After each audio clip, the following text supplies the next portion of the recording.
फसलों को अपने हिसाब से चुन करके जो खेती की जाती है उसमें अच्छा मुनाफा किस तरीके से आप लोग कमा सकते हैं। यहाँ पर एक किसान भाई हैं जो फसलों को अपने हिसाब से चुनते हैं और अपने तरीके से खेती करते हैं और उसमें बहुत ही अच्छा मुनाफा लेकर के आते हैं। और उनकी जो स्ट्रेटजी होती है ये 2 माह वाली फसलों से लेकर के जो वार्षिक फसलें होती हैं वहाँ तक होती है। एक हम छोटा सा आप लोगों को यहाँ पर दिखाना चाहेंगे।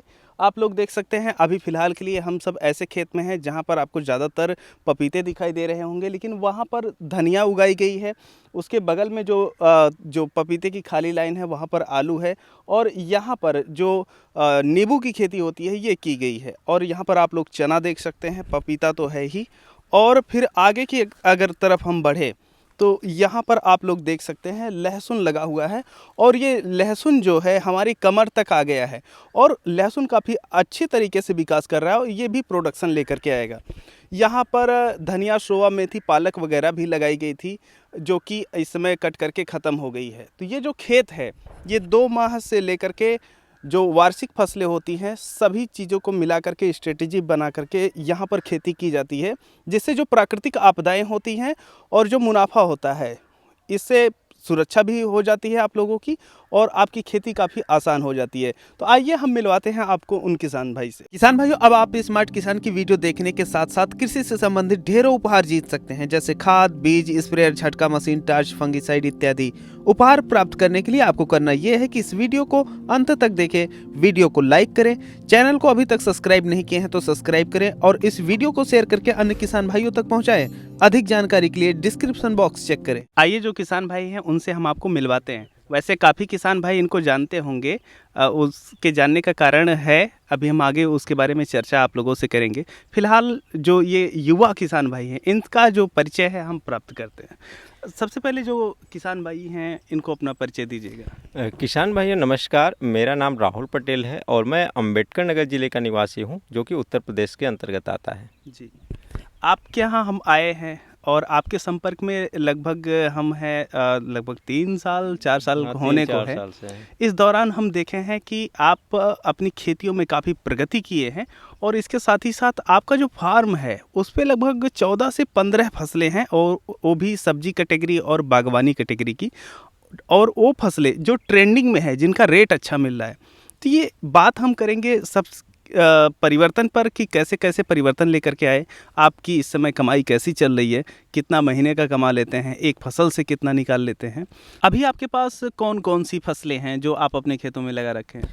जैसे बागवानी के लिए जो हमने फसलें लगाई है, इसमें हमारा एप्पल बेर लगा हुआ है, पपीता लगा हुआ है और नींबू लगा हुआ है। जी। और सब्जियों की जो खेती करते हैं इसमें छप्पन कद्दू है, बीन्स है, जुकनी लगा हुआ है, मिर्च लगा हुआ है, बैगन है, आलू लगा हुआ है, धनिया है, लहसुन लगा हुआ है और थोड़ा सा प्याज है। जी, ये सब चीज़ें जो हैं आप कमर्शियल तौर पे इसको कर रहे हैं और मार्केट में होलसेल में बेचते हैं या फुटकर में?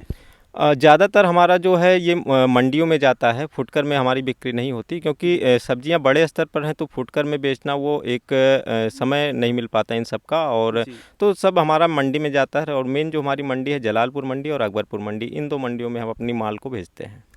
एक चीज़ ये भी होती है कि जब आप कमर्शियल तौर पे कोई चीज़ कर रहे हैं तो आप मार्केट में बैठ कर के फुटकर नहीं बेच सकते, क्योंकि जब माल ज़्यादा रहता है तो आपके लिए सबसे अच्छी सुविधा यही होती है कि आप मंडियों में जाएं।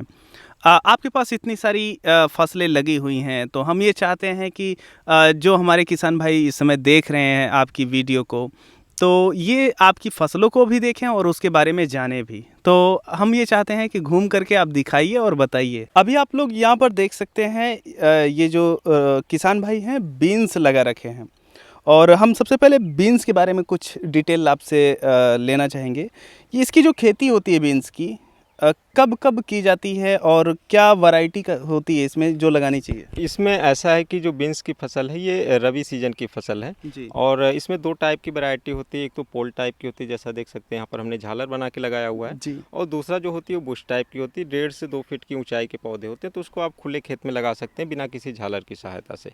उसका उत्पादन कुछ कम आता है, इसका उत्पादन लगभग इसका 2 गुना आता है। हाँ, पर एक चीज़ ये भी है कि इसमें जो किसान भाई झालर वाली को करते होंगे तो उसमें थोड़ा सा एक्स्ट्रा हाँ, मेहनत भी कर। एक्स्ट्रा। हाँ। और एक्स्ट्रा मेहनत करते हैं तो एक्स्ट्रा उत्पादन और एक्स्ट्रा प्रॉफिट भी मिलती है। तो ये जो है इसका लगभग खर्चा प्रति एकड़ कितना आ जाता होगा? प्रति एकड़ की बात करें तो झालर का भी सिस्टम लगेगा तो करीब जी। 50,000 का खर्चा इसमें प्रति एकड़ का आ जाएगा इसका। 50,000 का जो अगर आप बीन्स की खेती कर रहे हैं झालर वाली की, तो 50,000 रुपए के लगभग आपके खर्चे आ जाते हैं। और उत्पादन लगभग कितना आप प्राप्त कर लेते हैं? इसका उत्पादन यदि किसान भाई झालर वाले का थोड़ा अच्छा मैनेजमेंट करके करते हैं तो 120 से 140 क्विंटल के आसपास का उत्पादन लाया जा सकता है। उससे ऊपर भी लाया जा सकता है, लेकिन कुछ और अधिक मेहनत करनी पड़ेगी। जी। वैसे जो कंपनी वाले लोग बताते हैं 150 से 170 क्विंटल का बताते हैं, लेकिन इतना उम्मीद रख के हम नहीं कहेंगे कि आप इतना उम्मीद रख के इसकी खेती करें। जी, ये है जेन्युइन जानकारी। वैसे नॉर्मली लोग फेंकने को फेंक देते हैं कि भैया हम कर रखे हैं और इसमें इतना प्रॉफिट हो जाता है, लेकिन जो किसान भाई बता रहे हैं काफ़ी वास्तविक जानकारी है। यहाँ पर आप एक जाल लगा रखे हैं, तो ये जाल लगभग कितना सिस्टम लग जाता है और इसको कहते क्या हैं? तो जैसा कि आप ये जो जाल देख रहे हैं, यहाँ पर एक इधर भी जाल लगा, दूसरे साइड में भी जाल लगा जी, हुआ जी। है। ये जाल पुराना है, इससे पहले इस पे एक फसल ली जा चुकी है। जी। और ये जाल जो है ये पैराशूट के धागे में, मछली की दुकानों पर मछली पकड़ने वाला जो जाल होता है, इसी को हमने जुगाड़ करके क्रॉप नेट में कन्वर्ट कर दिया है। जी। और इधर का जो जाल लगा है इसको हमने इस बार लगाया हुआ है, तो ये पैराशूट के धागे में इसको हमने कन्वर्ट किया हुआ है। जी। इससे आप झालर देते हैं तो काफ़ी खर्चा इससे बच जाता है। हाँ। अलग अलग धागे में मोटाई के हिसाब से यदि आप एकड़ की बात करते हैं तो 6 केजी से 10 केजी के आसपास का ये जाल आपका लगेगा और 400 से 500 रुपये केजी आपका इसमें खर्चा आएगा। जी, तो ये डिटेल हो गई है बीन्स के बारे में। और अधिक जानकारी के लिए और वास्तविक जानकारी के लिए ये जो किसान भाई हैं एक यूट्यूब चैनल भी चलाते हैं, तो आपके चैनल का क्या नाम है? हमारे चैनल का नाम ग्रीन फार्म है। ग्रीन फार्म है। आप इनके चैनल पे विजिट कर सकते हैं और जो ये जो बीन्स की खेती है उसके बारे में डिटेल में आप लोग जान सकते हैं कि कब बुआई करनी है, कैसे बुआई करनी है, देख रेख कैसे करनी है। बहुत सारी चीज़ें इनके चैनल पे मिलेगी। और सबसे अच्छी जो चीज़ मिलेगी वो ये है कि ये एकदम रियल बेसिक चीज़ों से शुरू करते हैं और जो वास्तविक उत्पादन होता है, वास्तविक चीज़ें होती हैं, वही आपको बताते हैं। इस तरफ आप बेर भी लगा रखे हैं, ये रेड एप्पल बेर आपकी लगी हुई है, इधर ग्रीन एप्पल बेर आप लगा रखे हैं। तो ये जो ग्रीन वाली है ये तो तोड़ ओड़ करके आप बेच ही चुके हैं। ये जो रेड वाली होती है इसका प्रोडक्शन थोड़ा सा लेट होता है, तो जब हम वीडियो यहाँ पर शूट करने के लिए आए हैं तो यहाँ पर मिल गई है। इसकी थोड़ा सा डिटेल आप ये दीजिएगा कि आप ये जो प्रोडक्शन है इसका लगभग प्रति पौधे कितना आ जाता है? तो इसमें तो ये हमारा पहले साल का फसल था, थोड़ा बरसात से प्रभावित रहा है, जी। लेकिन इसका जो उत्पादन है अभी इस समय करीब 20 से 25 केजी का इस पौधे में लग रहा है। लेकिन अच्छी सी देखभाल करेंगे तो दूसरे साल तीसरे साल 50 केजी से ऊपर का उत्पादन यहाँ से हो सकता है। ग्रीन वाले की बात करें तो उसका उत्पादन इससे और अधिक हो सकता है, क्योंकि इसके फलों की साइज़ थोड़ा छोटी आती है और ग्रीन वाले की फल की साइज़ अधिक आती है। एक किसान के तौर पे हम आपसे पूछना चाहेंगे कि आप ग्रीन वाली भी लगा रखे हैं और रेड वाली भी लगा रखे हैं, तो इसके दोनों के रेट में फ़र्क कितना आता है? रेट में तो अभी हमारी मंडी में हम इसकी बिक्री के लिए नहीं ले गए हैं, लेकिन हमारे मंडी में कुछ एक दो किसान भाई इसको लाए थे। जी। रेट का जो हमें यहाँ पर उनका अनुमान लगा करीब 35 रुपये केजी के आसपास ये बेर बिकी हुई है। लेकिन यदि हम ग्रीन की बात करें तो शुरुआत में हम खुद 35 रुपये केजी ग्रीन वाला बेचे थे, लेकिन इस समय 30 रुपये केजी ग्रीन वाला हमारा मंडी में जा रहा है। तो अच्छा, रेट में कुछ विशेष फ़र्क नहीं है, 3 से 5 रुपए के बीच में फ़र्क देखने को मिल रहा है, पर प्रोडक्शन में कितना फ़र्क आता होगा? प्रोडक्शन में करीब इसमें जो है 50% का फ़र्क आ सकता है, क्योंकि इसकी जो साइज़ है करीब 40 से 50 ग्राम के बैठते हैं। जी। शुरुआत में ये पौधा छोटा है, ग्रीन वाले का पौधा और बड़ा होगा तो 1 क्विंटल से भी ऊपर वहाँ पर जा सकता है, लेकिन इसका उतना ज़्यादा उत्पादन नहीं जा पाएगा। तो इसी वजह से अक्सर हम किसान भाइयों को ये सलाह देते रहते हैं कि अगर आप लोग एप्पल बेर की खेती करने के लिए सोच रहे हैं, तो ऐसी परिस्थिति में अगर आप दीवाने हैं सिर्फ रेड के, तो देखिए सिर्फ दीवाने मत बनिए, क्योंकि आप खेती जो करने जा रहे हैं कमर्शियल तौर पे करने जा रहे हैं, दिखाने के लिए नहीं। तो अगर आप लोग रेड एप्पल बेर और ग्रीन एप्पल बेर लगा रहे हैं, तो ऐसे में हमारे हिसाब से 30% से लेके 35% एरिया में रेड वाली लगानी चाहिए और लगभग जो 65-70% की एरिया है उसमें ग्रीन वाली। ग्रीन। तो क्या ये कॉम्बिनेशन सही रहेगा? कॉम्बिनेशन तो सही रहेगा, लेकिन पहले हम एक बात कह देना चाहते हैं कि जो जी। किसान भाई इसकी खेती करना चाहते हैं, एक बार स्वाद इसका लेकर देख लें, जी। क्योंकि जो चीज़ आपको खाने में पसंद आएगी वही और लोगों को भी पसंद आएगी। हाँ। ये बेर इस तरीके से यदि आप 4 बेर इसे खा लेते हैं तो आगे इसको खाने का मन नहीं करेगा। जी। लेकिन जो हमारा ग्रीन वाला बेर है, पिछले साल भी हमारा कुछ पौधा लगा हुआ, तो मैक्सिमम बेर हम खुद खाकर ख़त्म किए थे, क्योंकि स्वाद इतना अच्छा लगता था। जी। और लोग कहते हैं कि ठंडी में बेर खाने से खांसी आएगी, हमें तो कभी खांसी जुकाम नहीं आया। जी, जी। ग्रीन वाले बेर का स्वाद इतना अच्छा लगता है कि खाकर पेट भर सकते हैं, लेकिन इसको खाकर पेट नहीं भर सकते जी। हैं। आपको बताते चले कि अगर आप लोग एप्पल बेर की खेती करना चाहते हैं, आप गाइडेंस प्राप्त करना चाहते हैं और पौधे प्राप्त करना चाहते हैं, तो यहाँ पर हम नंबर दे रखे हैं, आप लोग जा करके वहाँ से ये सारी चीज़ें प्राप्त कर सकते हैं।